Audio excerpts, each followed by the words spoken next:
Unlabeled leadership is a volunteer service. We appreciate our guests for their stewardship and remarkable stories.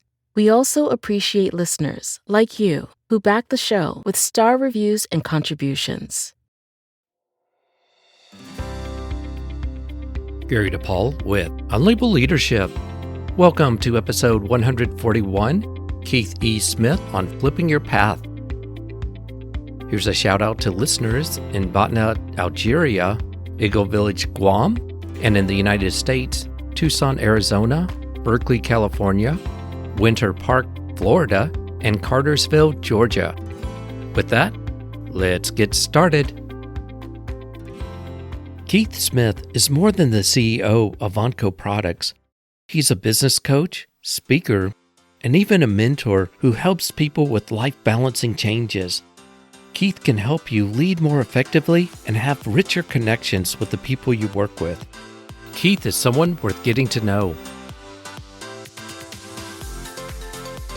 Part 1. Intelligence and knowledge may be necessary, but not sufficient.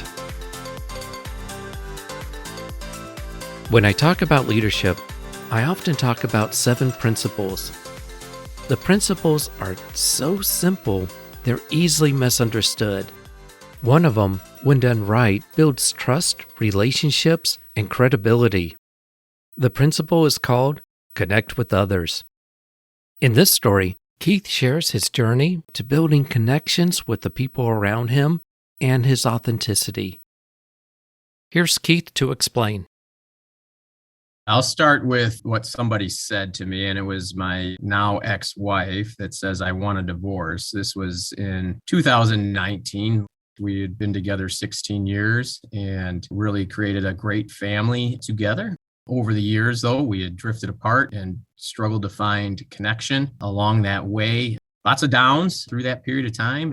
That was something that I certainly didn't want to happen for 2 reasons. One, I had 3 beautiful children that I was concerned about what would happen after a divorce. And then 2 was my own ego that was telling me that what will everybody else think if I can't keep my marriage together?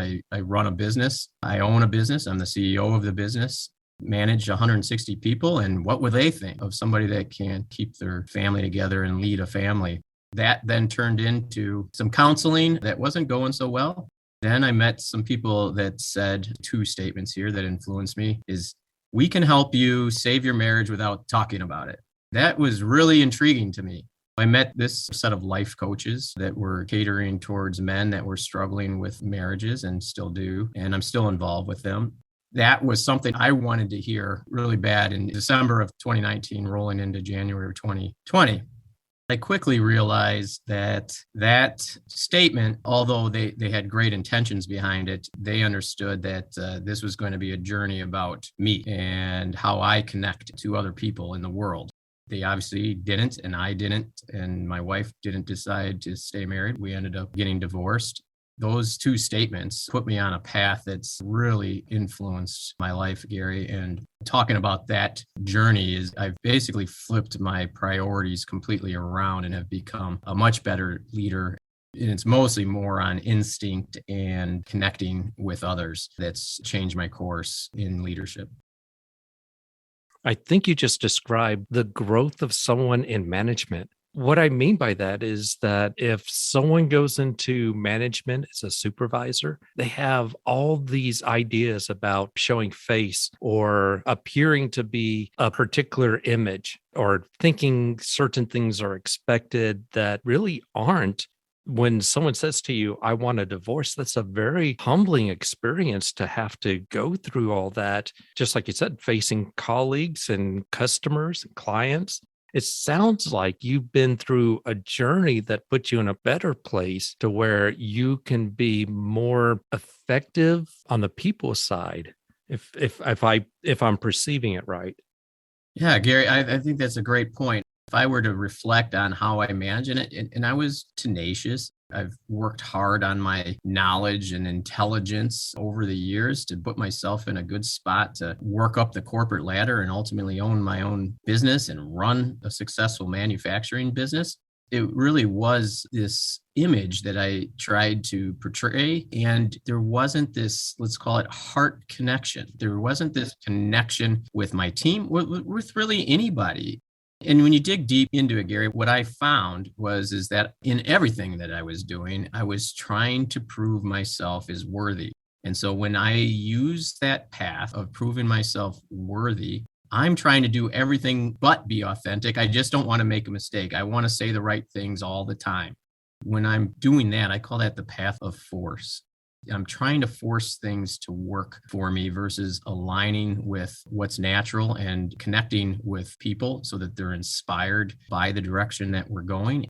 What you find out, and when you finally let your guard down, is everyone's got these things, and there's a lot more connection in the challenges and struggles that we have in life than there is in the prim and proper and saying the right thing. And when I created that connection, not only in my company, but with my kids, with other relationships such as my parents and siblings, and those types of things start to really create so much deeper connections and so much deeper meaning in life. That just transcends everything. I think there's just a spirit of how do we all help each other versus, yes, I like the direction the company is going, but I'm not necessarily connected or committed to this individual and where he's going personally. I love that expression that you just said. You let your guard down to open up the possibility of connecting with people on a deeper level. If we had people in management, if we had executives, if we had C-suite professionals who were able to do that more, it would change a company's culture. Yeah, I've changed my development plans for my company because of this. And because of this journey, now I've got a life coach that I'm working with, and it brings way different perspectives than just the business coaches I've had in the past.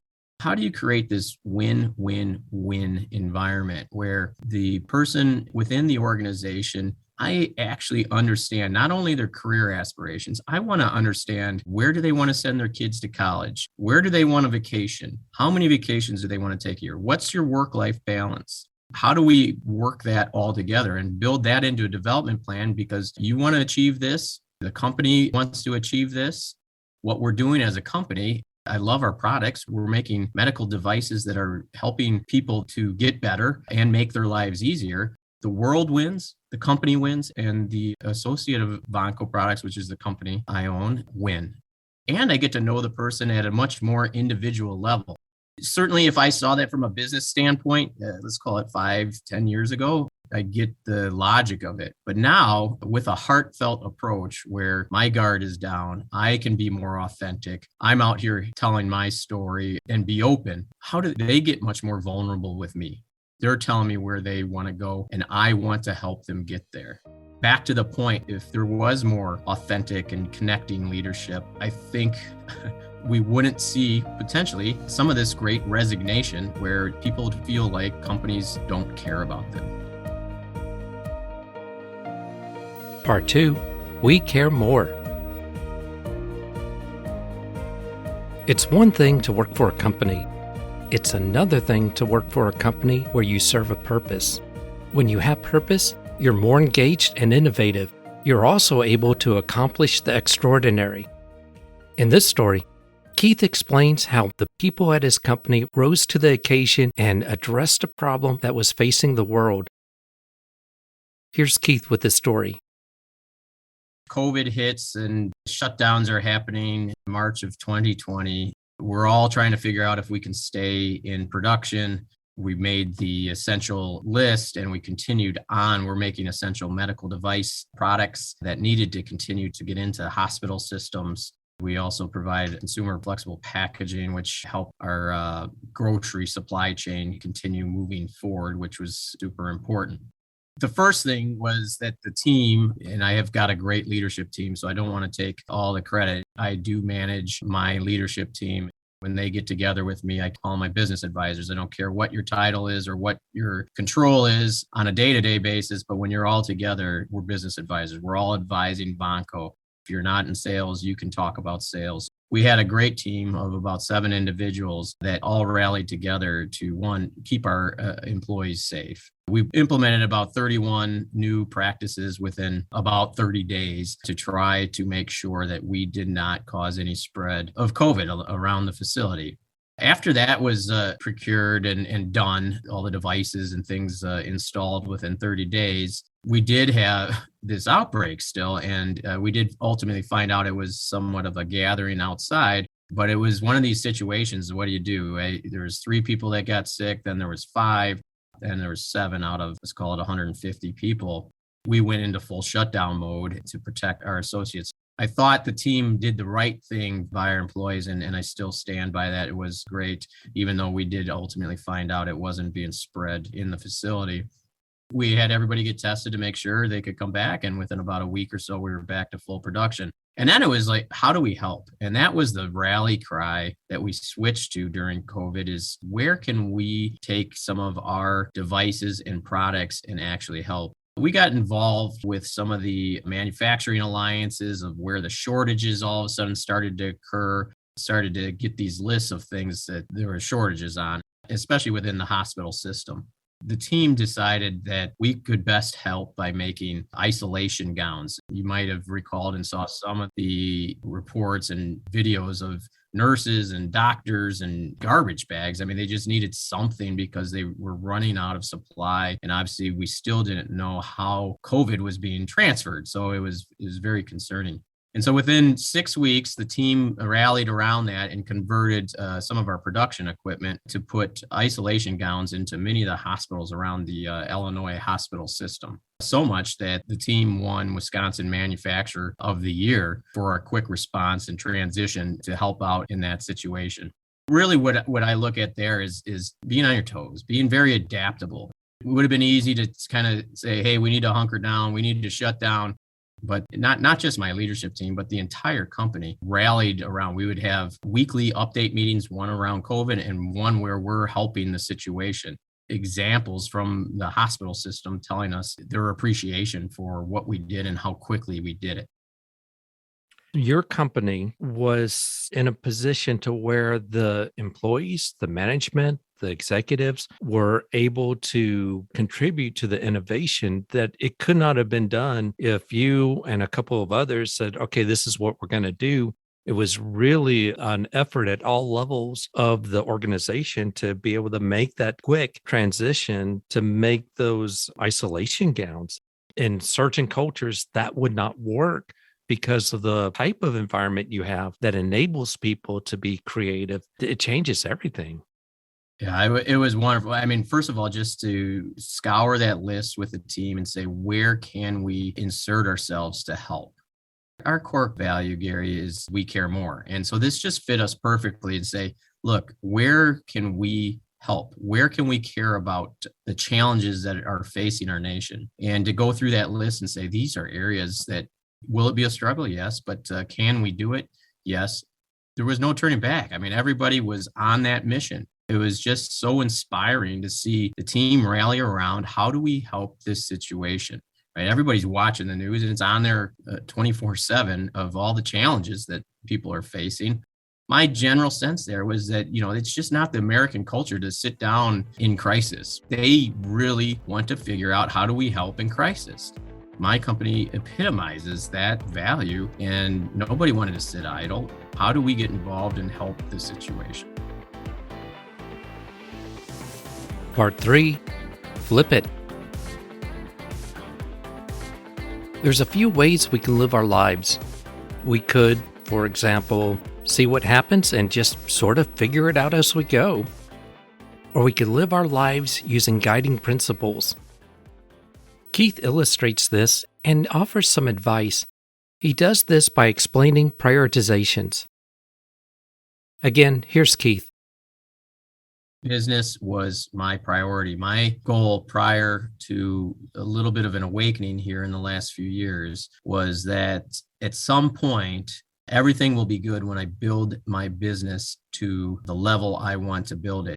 I was doing that for 20 years. I didn't own my own business all that time, but I was climbing that corporate ladder. So this is advice goes to really anybody that's very career oriented. You can get lost in that. It builds a ton of self-worth. You get a lot of recognition through your work, and it's not a bad thing if prioritized properly. And I would say that I learned from me, I guess I would say, is that I didn't prioritize it properly. There's a lot of other wonderful things in life that actually make you a better leader on a day-to-day basis. And that's where business was first for me, and I would get to the other things like self-development and my health and my relationships after I was done with my business. Typically, whether I was there a lot of hours and I just completely missed my family or missed the opportunity to work out, even if I did go home at a regular time, I was drained. I did not have the energy to really commit and pour into these other parts of life. The transition for me, Gary, was to focus on myself first and focus on my health. So before I even get to work, I'm already have spent a lot of time on my own self-development. I block out a lot of time on my calendar during the week to pour into myself on sometimes business, but a lot of other areas of where I can continue to develop. And this might be relationships. This might be my own health. This might be giving back to the world. And so all these areas I pour into before business. Don't get me wrong. I spend a lot of time still at business, but before I get to business, I've spent time in all these other areas: self, health, relationships, abundance. It keeps me rooted and grounded to make good decisions and connect with the people around me. And that creates more value than I've ever seen in my entire career with a lot of the business textbooks and research that's out there. What good are we to other people if we're not taking care of our health, our relationships? I think you're absolutely right. How you prioritize work, which can take 100% of your time, you cannot do everything you need to do with work. There's always more to do.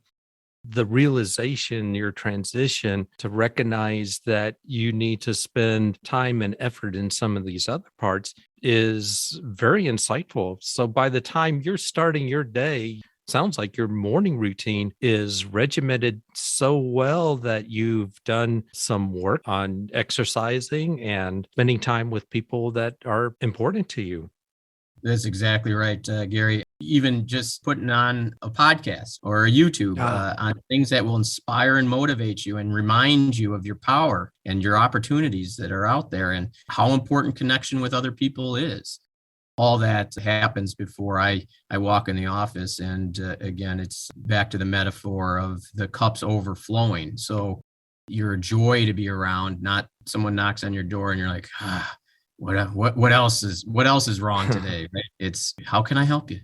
What's on your mind? It's just a different mindset and a different spot to start from, where your cup's overflowing into other people and then it's overflowing into their people. It's an amazing feeling in a culture. There is so much to be said about stewardship, and that is just giving back to other people that you don't even know by doing things like you're doing right now with a podcast and sharing your insights from your life to complete strangers all over the world. I think it's an incredible gift when people do that. Yeah, it's very helpful. You kind of teach or talk about things that you need in your own life. And I've needed this, and it's great to give back, but it helps me. If I'm going to preach about it, it solidifies these disciplines in my life as well. It's helpful for me too, Gary. My thanks to Keith Smith. If you'd like to learn more about Keith, go to the show notes. And if you have a question or comment, go to unlabelleadership.com, click the message icon, and leave a voicemail message for up to 1 minute. I like to thank those who donate to the show. Your contributions makes a difference because this is an all-volunteer service. I'd like to thank you for listening. This is Gary DePaul. Until next time, lead on.